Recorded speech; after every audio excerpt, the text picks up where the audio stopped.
Assalamualaikum warahmatullahi wabarakatuh. Perkenalkan, nama saya Indastriani, NPM 1940603021, jurusan Pendidikan Biologi 2019. Di sini saya akan membawakan materi tentang jamur. Jamur atau cendawan adalah tumbuhan yang tidak mempunyai klorofil, sehingga bersifat heterotrof. Jamur ada yang uniseluler dan multiseluler. Tubuhnya terdiri dari benang-benang yang disebut hifa. Nah, reproduksi jamur sendiri itu ada yang dengan cara vegetatif, ada juga dengan cara generatif. Ciri-ciri jamur. Jamur tidak memiliki klorofil. Tubuhnya terdiri dari filamen atau benang-benang bercabang-cabang yang disebut hifa. Nah, benang hifa berkumpul membentuk suatu anyaman, massa atau gabungan yang disebut miselium. Cara hidupnya bersifat heterotrof, baik parasit maupun saprofit.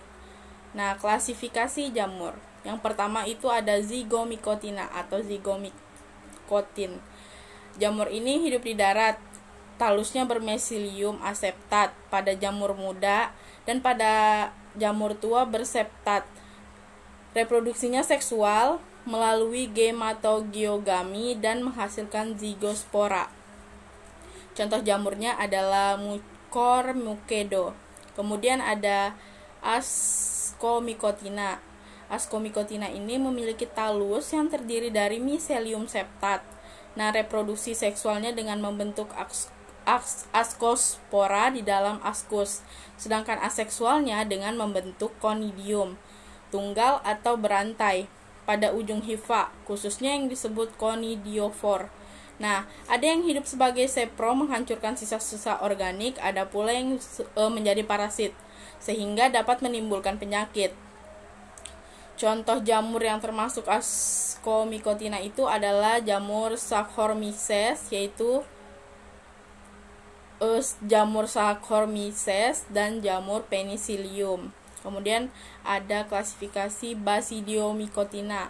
Nah, Basidiomycotina ini adalah jamur yang memiliki tubuh buah mikroskopis, sering ada di lingkungan sekitar kita dan hutan. Ciri utama jamur ini adalah hifanya septat dengan sambungan apit atau clamp connection.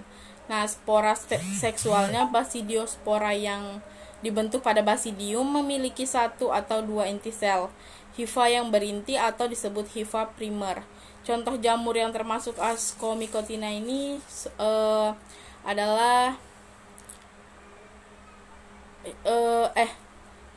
sedangkan hifa yang berinti dua disebut hifa sekunder. Sedangkan hifa yang berinti dua disebut hifa sekunder. Tubuhnya buah ada yang seperti payung, ada juga yang berbentuk lembaran, berlekuk-lekuk. Jadi jarang berukuran mikroskopis. Contoh jamur yang termasuk Basidiomycotina ini adalah Volvariella volcacea. Kemudian ada Auricularia polytracea atau jamur kuping. Kemudian ada Lentinus edodes, kemudian Pleurotus dan Amanita casearia. Kemudian ada Deutromycotina. Jamur ini disebut juga fungi imperfecti atau jamur yang tidak sempurna. Jamur ini diketahui cara reproduksinya secara aseksual saja, yaitu dengan membentuk blastospora atau berbentuk tunas.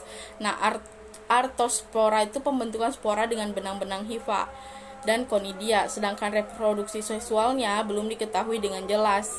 Untuk contoh jamur yang termasuk Deutromycotina ini adalah Epidermophyton phlococcusum, Epidermophyton microsporum, Alternaria, Helmithosporium, dan Coletrocum.